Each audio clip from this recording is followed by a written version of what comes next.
السلام عليكم ورحمة الله تعالى وبركاته. الحمد لله والصلاة والسلام على المصطفى الحبيب سيدنا محمد وعلى آله وأصحابه أجمعين. أما بعد، إخواني الأفاضل، أخواتي الفاضلات، يشرفنا أن نقدم لكم هذا الفيديو المتواضع لنتعاون على فهم مسرحية أنتيغون.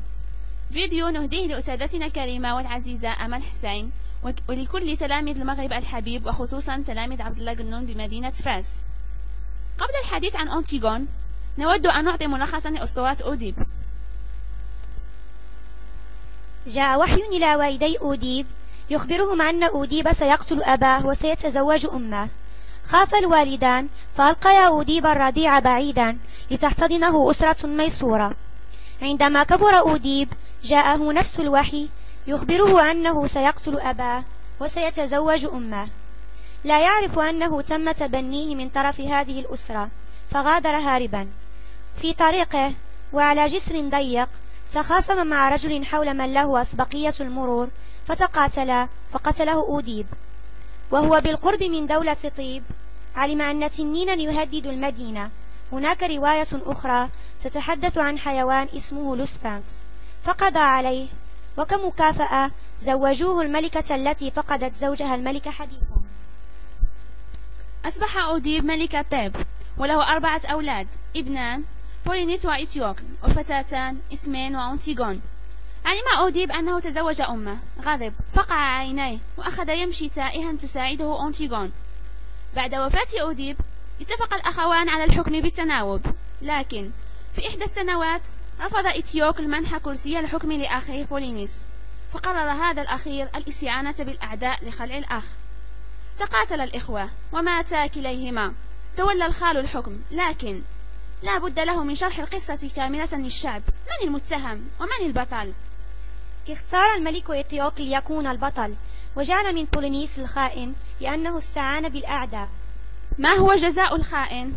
ألا يدفن. لماذا؟ لأنه في اعتقاد اليونان القديمة كل جسم لا يدفن لا ترتاح روحه، وهذا أشد عقاب.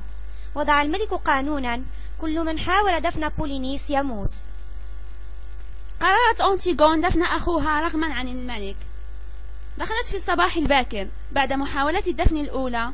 فاجأتها المربية، لكنها لم تعرف سر الخروج. أختها اسمين تعرف سبب خروجها. حاولت إقناع أنتيغون بخطورة الموقف وأن الخال سيقتلها. أنتيغون مقتنعة بالواجب وأن الموت لا يعني شيئا لها. التقت أنتيغون بخطيبها إيمون. قالت له كم تمنت أن تكون زوجته وأن تكون أما رائعة للطفل الذي ستنجبه، لكن لا تريد أن تتزوجه. لم يتمكن الخطيب من الاستفسار، طلبت منه الانصراف. رجعت أنتيغون في وضح النهار لتكمل عملية الدفن، لكن تم اعتقالها من طرف الحرس وحملوها إلى الملك. دخلت أنتيغون في مواجهة طويلة مع كريون. حاول هذا الأخير إقناعها بهدوء لتمتنع عن عملها. في المقابل سيقتل الحرس الذين تعرفوا عليها، لكنها رفضت وأصرت على الموت. ستصبح المواجهة أكثر حدة عندما سيحكي كريون القصة الحقيقية لأخويها. الأخوين كان أرادا قتل الملك أوديب لينفردا بالحكم. أنتيغون تفاجأت الحقيقة وقررت العدول عن الفكرة. لم تدم نشوة انتصار كريون كثيرا. تتلفظ بكلمة ستفكر أنتيغون في واجبها تجاه أخيها، كلمة سعادة. السعادة عند أنتيغون هي سعادة أخروية. يغضب الملك وينادي الحرس. عندما وضعت أنتيغون في الحفرة بدأ الحرس يلقون الحجارة ليسمعوا صوتا غير صوت أنتيغون. إنه صوت إيمون. لقد قرر الموت بجانب أنتيغون حبيبته. وصل الملكة خبر انتحار ابنها إيمون، فانتحرت بدورها. أصبح الملك كريون وحيدا الآن.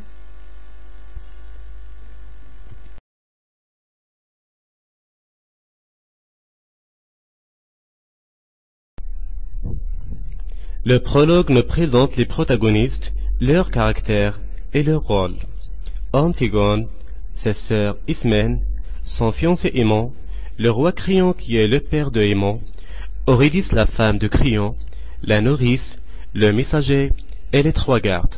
Antigone rentre chez elle à l'aube, après une promenade nocturne. Elle est surprise par sa nourrice qui lui adresse des reproches. L'héroïne doit affronter les questions de sa nounou. Le dialogue donne lieu à un quiproquo. La nourrice prodigue des conseils domestiques, comme par exemple « Il va falloir te laver les pieds avant de te remettre au lit ». Tandis qu'Antigone évoque son escapade avec beaucoup de mystère. « Oui, j'avais un rendez-vous ». La nourrice sort et Ismène, la sœur d'Antigone, entre et exhorte sa sœur à la prudence. « Elle est plus forte que nous, Antigone. Elle est le roi. » Antigone refuse ce conseil de sagesse. Il ne veut pas devenir raisonnable. Antigone se retrouve à nouveau seule avec sa nourrice. Elle cherche à surmonter ses doutes et demande à sa nourrice de la rassurer. Antigone souhaite également s'expliquer avec son fiancé aimant, à qui il prie de lui pardonner pour la dispute de la veille. Sûre d'être aimée, Antigone est rassurée. Elle demande cependant à Aimon de garder le silence et lui annonce qu'il ne pourra jamais l'épouser. Là encore, la scène prête au quiproquo. Le spectateur comprend qu'Antigone pense à sa mort prochaine, tandis qu'Aimon, qui lui n'a pas percé le dessein d'Antigone, est attristé de ce qu'il prend pour un refus. Ismène revient en scène et conjure sa sœur de renoncer à son projet. Elle affirme même qu'Apollonice, le frère banni, n'aimait pas cette sœur qui aujourd'hui est prête à se sacrifier pour lui. Antigone avoue alors avec un sentiment de triomphe qu'il est trop tard, car il a déjà, dans la nuit, bravé l'ordre de Créon et accompli son geste. Jonas, un des gardes chargés de surveiller le corps de Polynice, vient révéler à Créon qu'on a transgressé ses ordres et recouvert le corps de terre. Le roi pense qu'un complot dirigé contre lui et fait prendre des mesures pour renforcer la surveillance du corps de Polynice. Il semble également vouloir garder le secret de cet incident. Antigone est traînée sur scène par les gardes qui l'ont trouvée près du cadavre de son frère. Ils ne veulent pas croire qu'elle est la nièce du roi et la traitent avec brutalité.